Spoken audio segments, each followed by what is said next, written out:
Scanning. Now, that's our greeting. I'm thankful you're well. And that wellness scanning is not only it's a spiritual wellness and a physical wellness, and it's also, scano is also our word for peace. So that's how I'd like to begin. What we do in our cultures, the Haudenosaunee. Now, the Haudenosaunee is the word for what you would know as Iroquois. Some of you, if you probably already know Haudenosaunee.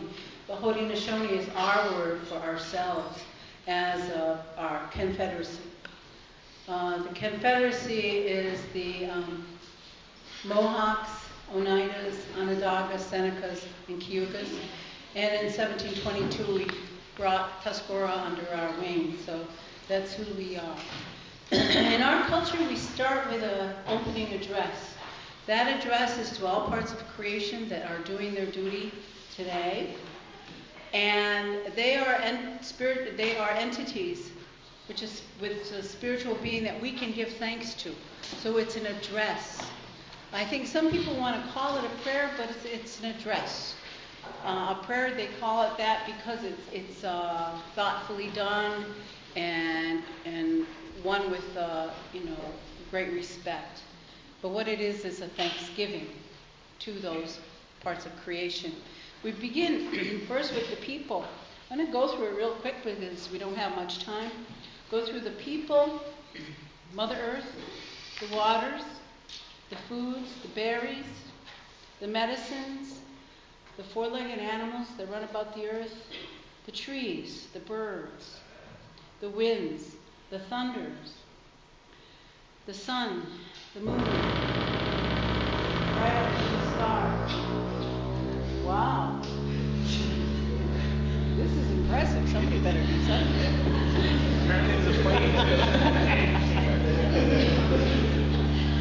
Our people have clans, and we always lived in long houses, and actually Haudenosaunee means those people who build long houses. And in those houses are our families. Okay. I wouldn't want that to happen again. Anyway, in those long houses are families, and usually it's all one clan women who live in that long house. We go by the women. You get your identity from your mother. You are who your mother is. So my mother's Onondaga Turtle, and it goes way into history with her lineage, all these women who were Onondaga Turtles. And then they lived in these houses all together. The mothers, all the, say it was a Turtle Clan longhouse. All those people lived in that house had children who were turtles. And they had their aunties and their uncles and their grandmas and their mothers. So it was a very close-knit society.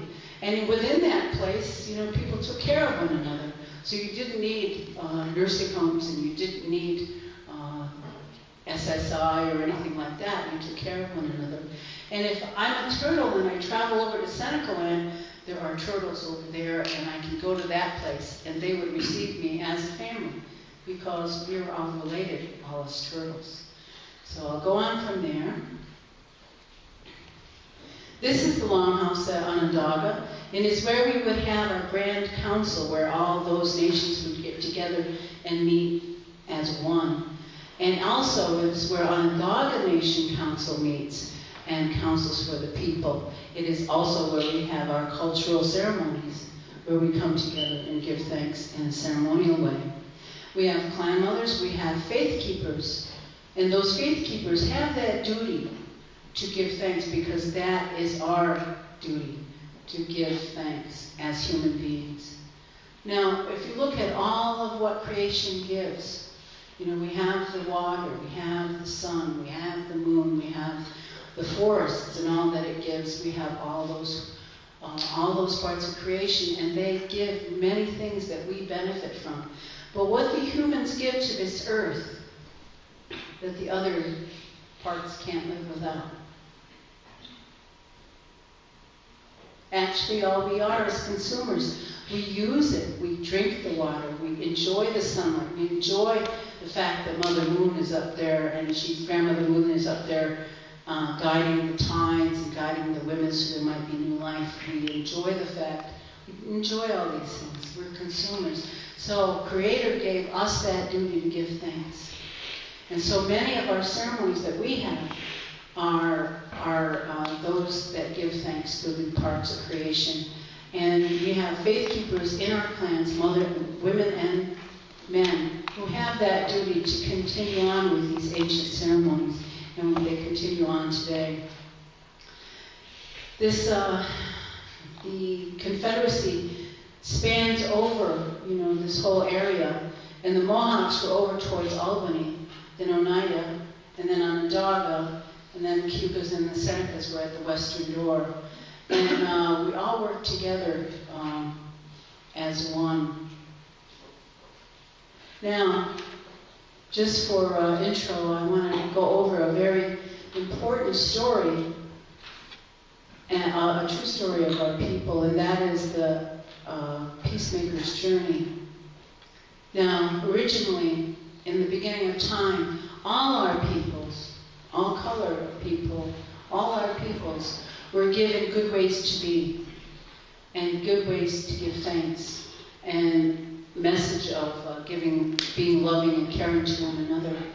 Over time, our people started to forget. This is like thousands of years into the creation. And what happened was those men who were most violent became the leaders. So violence became the norm. And what happened was this whole area, as you see on the screen, was a very violent place. Many people were cruelly killed. And very few people died a natural death. So it was a very terrible time. And what the Creator did was he sent a man up there where it juts out into the Ontario. Looks like it's trying to be an island. There's the Bay of Quinte. And a Huron was born there with this message of peace to bring to the people. And in order to get attention, I assume, he built a stone canoe. And he crossed Ontario. And he came over. And the first person he met was Jagunsase. Now, Jagunsase was a Seneca woman. And she was accustomed to bringing the warriors into her home, having them set their weapons down, and feeding them, letting them rest. But she really enjoyed their terrible stories of killing.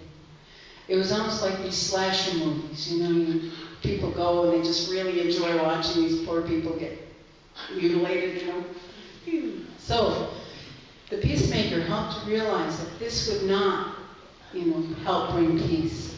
And he shared the message of peace with her, and she was the first to choose. And there are some, mostly Senecas, who call her the Mother of Nations, because they often say that this is why women have equal responsibility amongst our Haudenosaunee. Well, anyway, he would travel, and as he went around traveling, he saw the evidence of the violence. He saw the red water where there's blood in the water from someone being killed. He'd see bodies floating by. He would see many awful things as he was traveling. And while he was traveling towards Onondaga from the Senecas, there was a story at Onondaga that I feel is important. Now, this story takes 5 days to tell in the Longhouse. And I unfortunately have only a few minutes to say what I would like to say, but I think this is a very important part of the story. Hiawatha was at Onondaga, and you've heard his name is Hiawatha, and he had 5 daughters. And there was a man at Onondaga who wanted to marry his eldest daughter, and he didn't care for this man, and he turned him away. And then this man asked for the second daughter, and he was turned away. He asked for the third daughter, he was turned away, and by the time he got to the fourth daughter, this man was so furious, the man who wanted to marry his daughters, that he killed 4 of his 5 daughters. And Hiawatha's heart was on the ground with grief and just torn by this loss, that he went to Tully Lakes. Do you know where Tully Lakes is?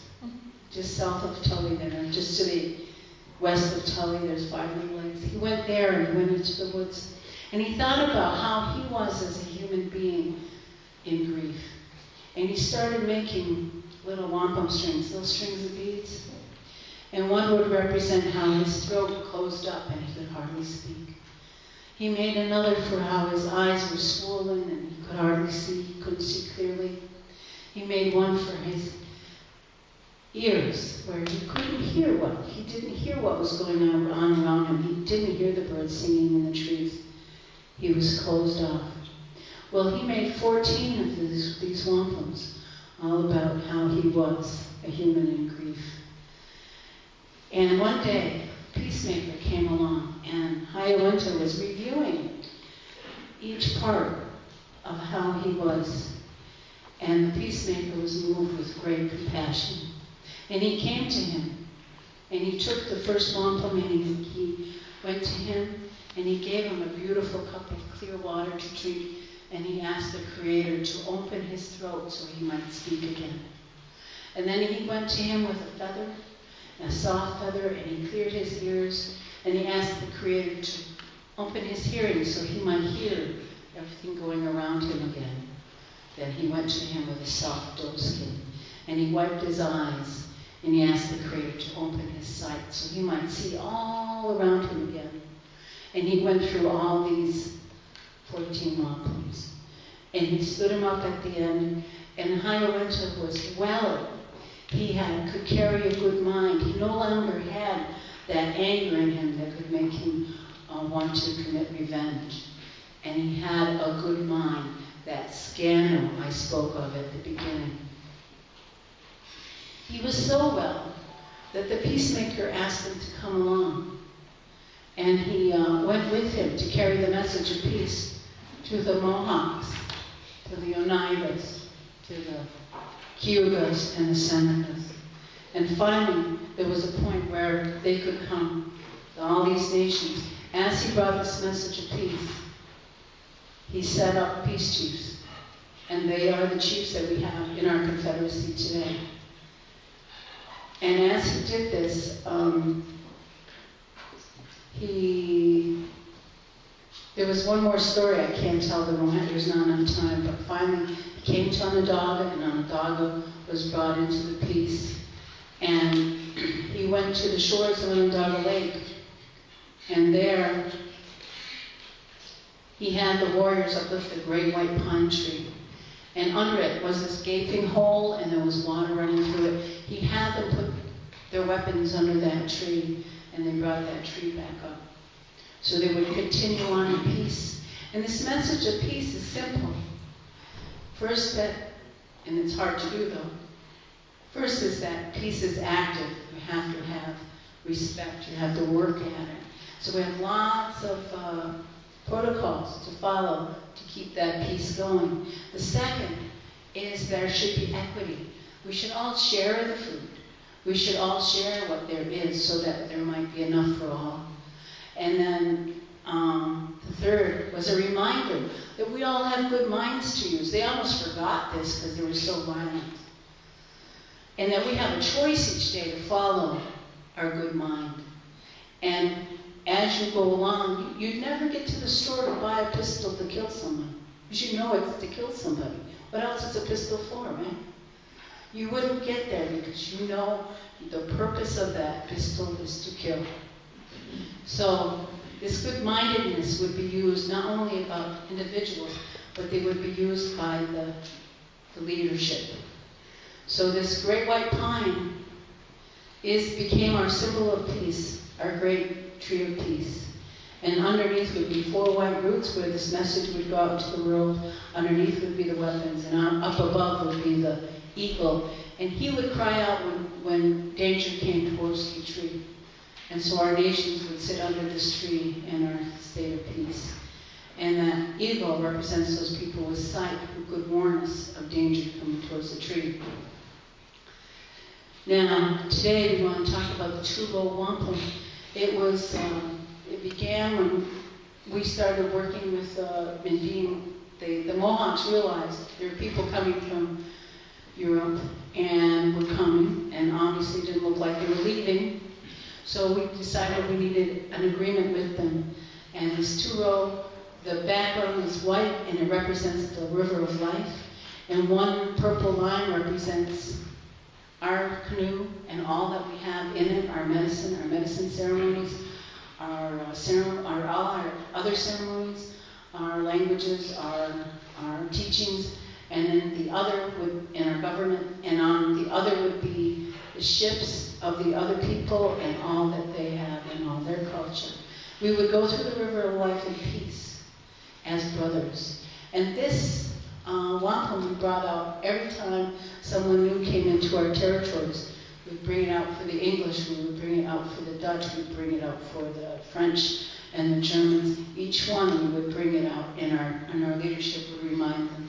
But also, in this, we would also recognize that we would have to take care of this river of life, be careful with the environment, and so that we all might live in a good way. So with this intro of the Turo, I'd like to bring up Jack, and he could fill you in on the Turo Wampum Renewal campaign.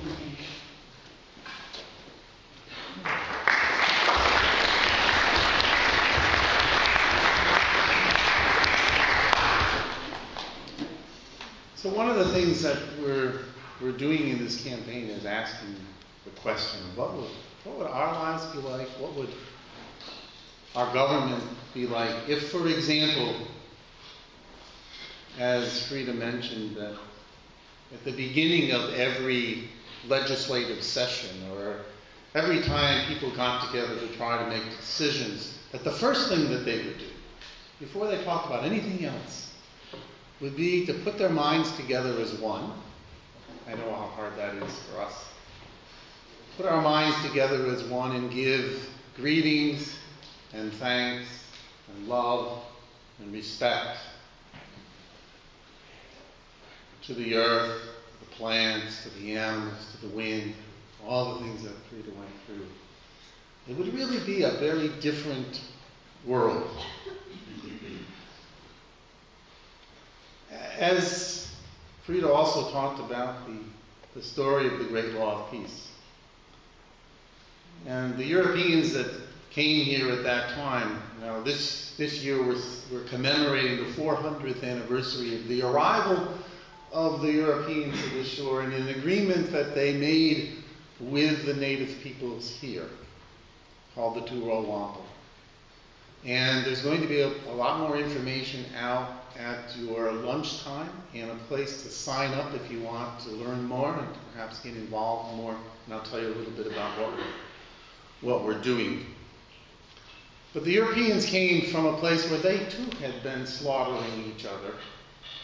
And they came here and they learned from the people here about the Great Law of Peace and what had gone into bringing people who had been warring with each other and to bring them together as one and formed a very powerful confederacy. And they were very willing, as Freida was today. I mean, this is really quite an honor. Many of you and us often think about Native peoples as they're all in the past or they're in the movies. We don't think about living real, passionate, indigenous people like Freida, who's come and willing to come and speak to you, and she speaks all over the place. And to share with you information that the Haudenosaunee tried back 400 years ago to share with us, and many people since then have tried to share with us, and often rebuffed. And many of the stories that you don't learn, it's amazing really that we grow up in this land. You're all in Cayuga territory. Most of you, I'm sure, have grown up without hearing the story of the Great Law of Peace. Not hearing the stories about the healing that the peacemaker brought.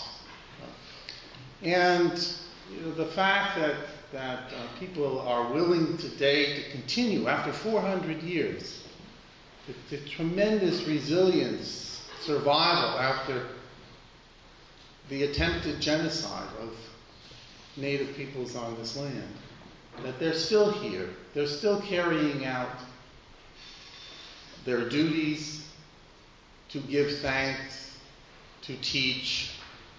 So what we're doing is commemorating this 400th anniversary of a time when the first Europeans, some of our ancestors, and people who came after them, first it was the Dutch, then it was the French and the English, and then the Americans, who are all held to this agreement that was originally made between the Dutch and the Haudenosaunee to live, to travel down the river of life, to help each other out when needed, and to live in peace and peace with the earth, to understand where we are and who's around us.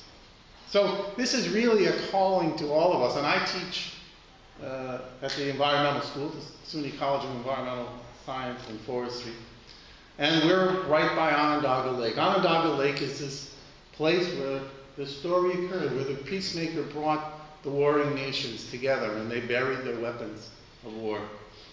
And several hundred years later, what happened was that industries moved onto Onondaga Lake because it was a great source of salt, and they produced chlorine, sodium bicarbonate, and as a result of that, they dumped many tons of mercury into the lake.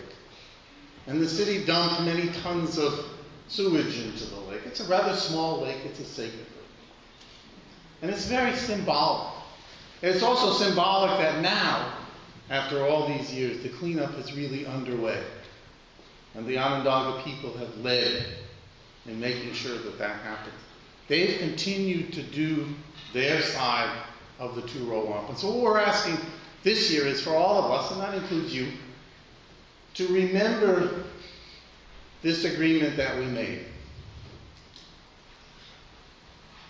And we're going to have a number of different events, but the main central feature is going to be a reenactment of this two-row agreement by having people paddle down the Hudson River from Albany to New York City, side by side, Native people and non-Native allies.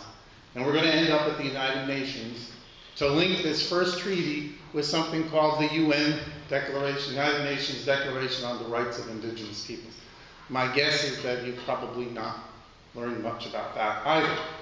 But the world has finally come together and said basically that they want to live fine, the two-row wampum agreement, that they want to live up to their commitments and to the rights of indigenous people to carry out their duties, their ways, their languages, etc. So this would be a good time for questions for either Freida or myself. And anything that you're thinking about or want to know about. The actual enactment will be really fun, because if you're into paddling at all, because it takes a few days to go down the Hudson because there's a tide involved, so you can only go in one direction for a certain number of hours in a day. And then it'll end up in New York City and right along Manhattan, and that event should be quite interesting too. And we know that there will be paddlers from all over. And we probably will have guests from the Northwest who have amazing canoes. So I encourage you to join in. I know it's kind of a new thing to think of, was to support us in this.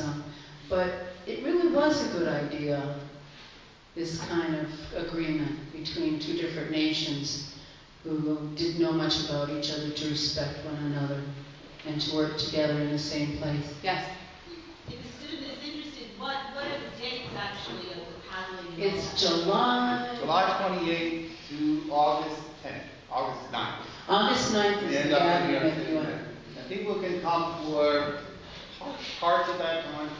There's also lots of other things that people can do. There will be many educational events. There will be a festival here in Ithaca. And you'll learn about that, and during the lunchtime, there'll be information about what's happening here locally. Yeah, there'll be information at your lunch hour to sign up or just get information. To wampum.com is the site? No, it's Honor the Two-Row. It's all one word. Honor the Two-Row, TWO.org, and there's all kinds of information and videos of people talking and learning about, and there's application forms to join the paddle. And there's also flyers up there that you can take with you, and they have also the website there. You look at your summer schedule and you feel like you can get involved. The sign-up day, I believe, is in April. So Well, that's to join the. to join actually the panel. We've got some good canoers here, although we do have a lot more people than we were expecting, so Logistically, it will be it's quite gonna an be- adventure. It's going to be fun and a challenge. Yes. Is there a hand up over here? Yeah. Do you still live in houses that resemble long houses? No, it'd be nice if we did. It'd be easier to follow our instructions if we were. But we basically live in houses as you would. Except we don't get loans, we have to like build from scratch. Uh-huh. But the blessing of that is that it's your house when you're done. Yeah. Yeah. Somebody over here have a question? Did I see a hand? No. Any other questions? I don't know. Yeah. If people, if students or teachers, whoever's here, are interested in getting involved but aren't into the canoeing or anything like that, are there other ways they can get involved? Yeah, there's cultural events. There's a way to support the whole thing too, you know, to get your organization and send a little money. You could plan an event to help inform people about it. There is a local organizing committee, and representatives of that committee will be in the lunchroom later this morning or this afternoon, where there'll be more information about the campaign and also the different events that are happening around here. Now, I imagine that this is not a topic that you hear about every day, and I imagine that you probably have some questions, but you're just shy people because that's the way it is with most of the non-native folks. Native folks I've never. Yes, there. I'll ask another question. I've been to powwows with Cornell, and the students at Cornell, I think, hosted. Is there a powwow coming up this year, or how is that organized? Because Well- I've also been to the Haudenosaunee meeting that happens before that, in the evening before the powwow, and it was extremely educational to me as a teacher. In April, at our arena, which isn't hard to find, it's on 11, right when you get off where it says Onondaga Territory on 81. If you come to our arena April 13th and 14th, there's going to be an art show with, I assume, dancers and other things. And that should be interesting for people to come to. On May 11th, there is an art show called From the Earth Art Show, Art and Crafts Festival at Onondaga Nation School, which is on 11A, which goes like southwest next to 11. It's not too far off from 11. So you could come to the Onondaga Nation School then and get some more information, or at least visit with us. There's also a conference at Cornell, April 12th and 13th. It's at Cornell University, and there is, again, links and information about all of these events. If you just go to our website, and you'll see one of the headings will be events, and there are a lot of things coming up. Honor the Two Road. HonorTheTwoRoad.org. So thank you for coming today. I'm sorry that I didn't have more time to share more information. It's not easy to decide what to give you in our few minutes. So thank you very much. Would you?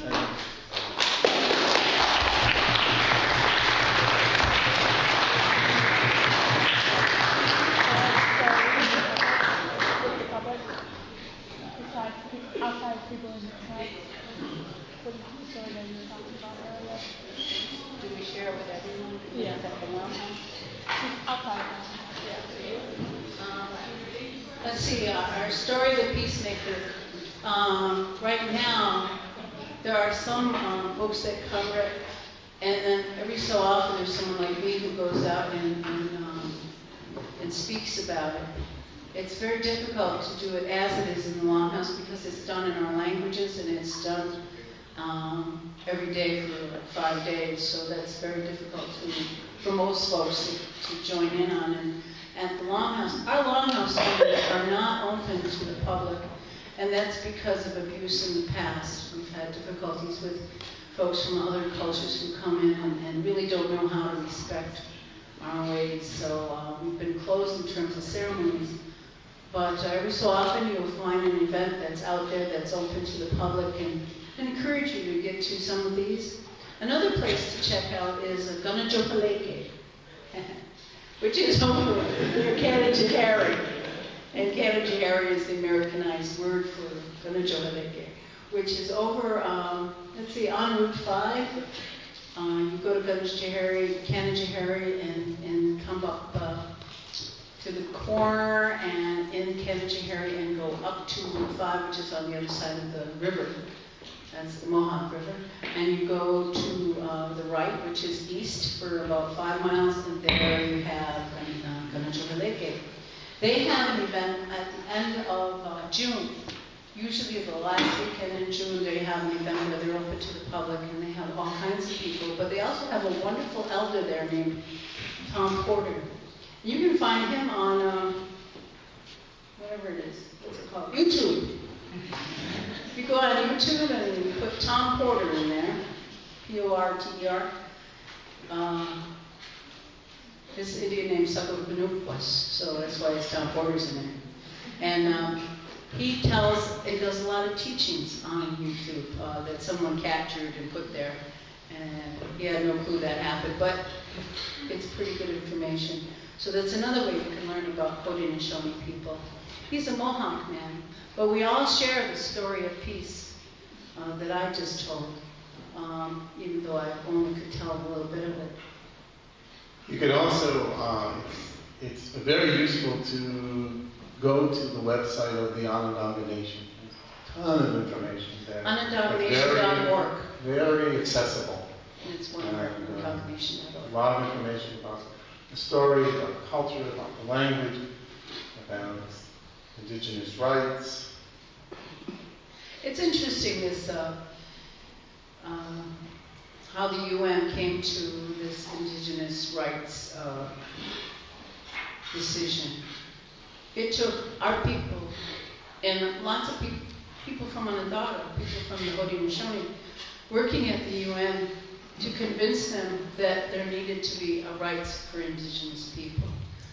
For years and years, they would not go there. And we were referenced almost as if we were a herd of deer in the woods.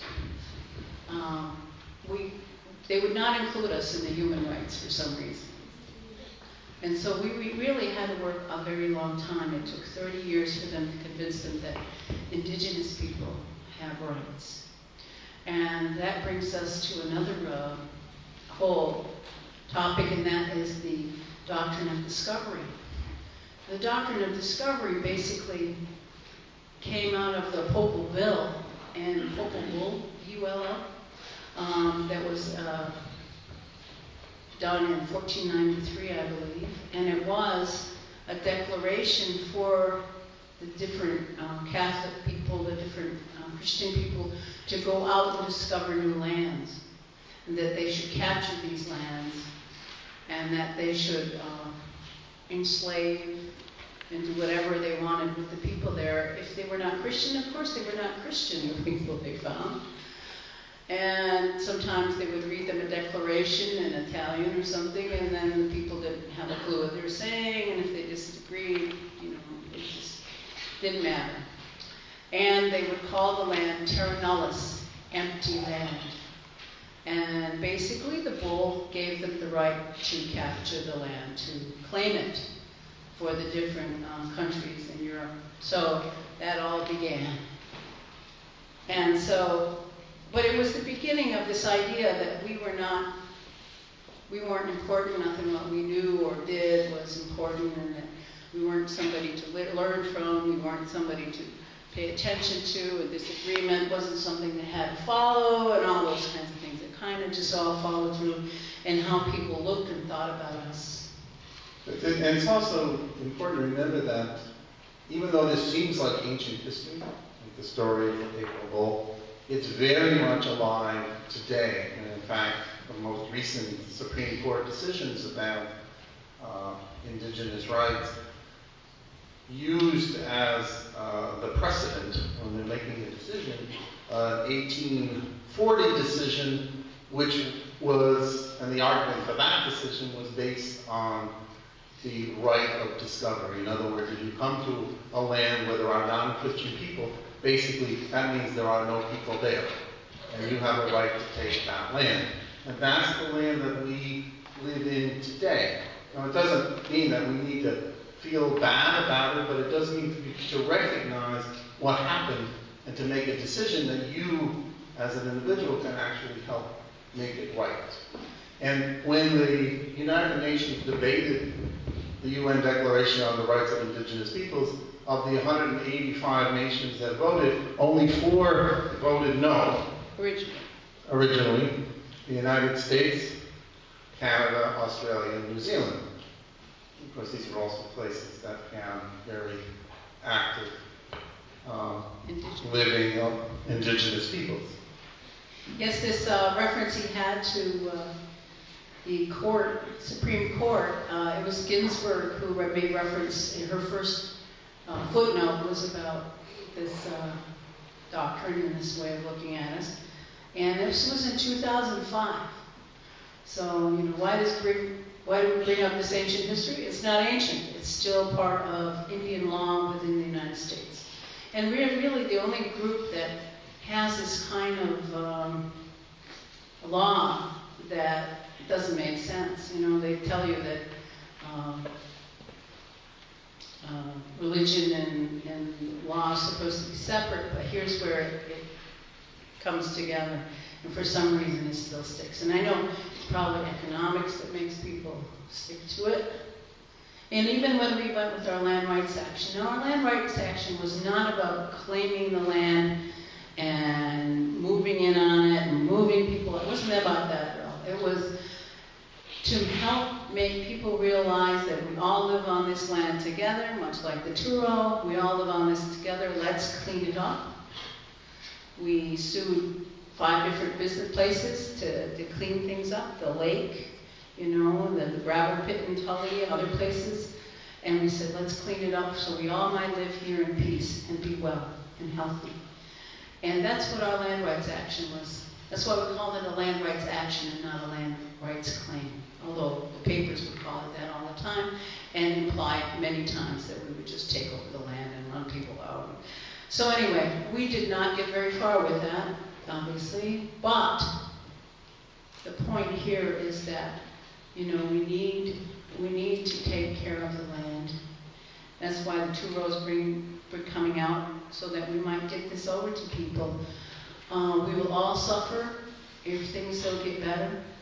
We'll all suffer if we start messing with our water and making it worse than it is already. The Great Lakes aren't polluted. They're already polluted. Why would we go make it worse than this? It seems silly to teach our children to save their papers and throw them out and, put them in the recycling and teach them those kinds of things and ask people to clean things up when they're considering the fracking.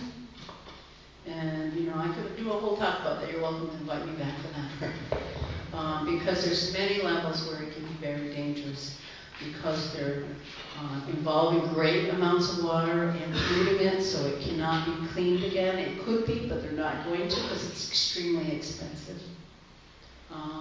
They go down into the earth and just like a clock, where it goes out in all directions, they're going to put explosives under there and break into the shale for a mile. Now, we're depending on the earth to hold us up, and it's been like this forever, but if you're going to do that in all kinds of places, what's going to happen after a while? We don't know. They don't know.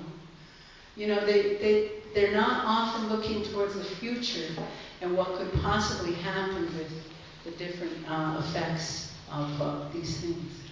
They didn't think about the seaway when they opened the seaway up. And our peoples did not have a good feeling about that seaway and would have spoken up if we had an avenue to, and we didn't because there wasn't any legal way for an Indian person to give that information. But the seaway, they made it deeper. These big, huge ships came in. All kinds of industry came in. The water got polluted from most of the industry. But also, creatures from other lands came. And you know that from the lake, that there's those little, what are they, mussels? Clams? They're here because of the seaway. And none of that we could foresee.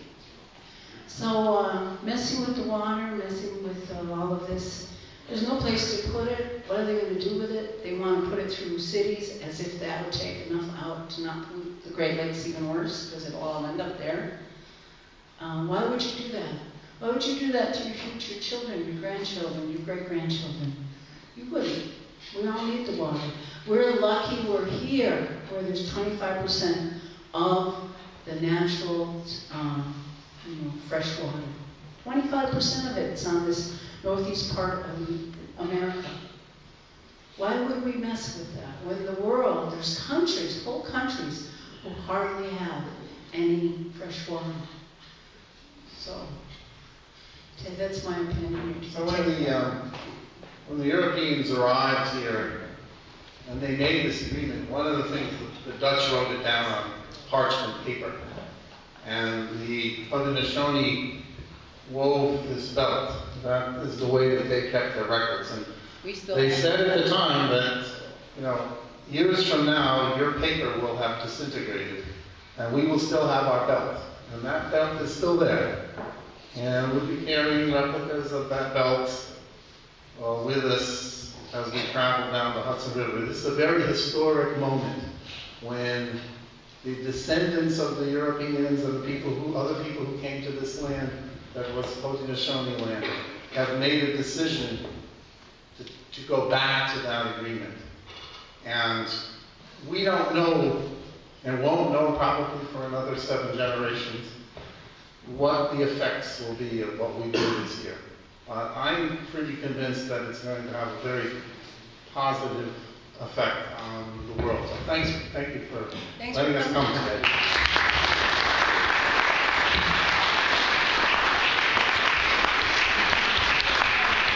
Just a quick follow-up before the bell rings. I'm a teacher from LICS. I was on sabbatic for a while ago. I recognize some of you guys. A bunch of folks from the organization will be in the cafeteria during all the lunch periods. If you want to get involved with the Two Row Wampum campaign or just learn more about it, there'll be information there. Also, hold up, folks. Just 1 second. Thanks. If you want to get involved, there are a lot of things here in Ithaca. There's the First Peoples Festival in the fall. You get involved in that. There's an area called the Cayuga Farm that now has been turned back to the Cayuga people. And if you want to get involved in that, so there's lots of ways right here in Ithaca to get involved if you want to. So check it out during your lunch period, and we have things to give away there as well if you'd like. So, all right. And there's a sign-up sheet here if you want to get involved with the actual canoeing or the actual time on the water.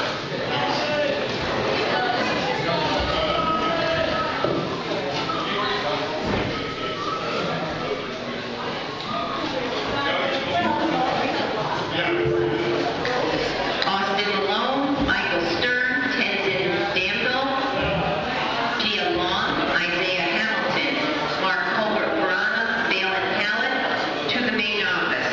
Also Devon Moore to the main office.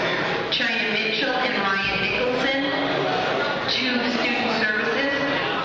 Esther Gion, Megan Jordan to attendance. Jensen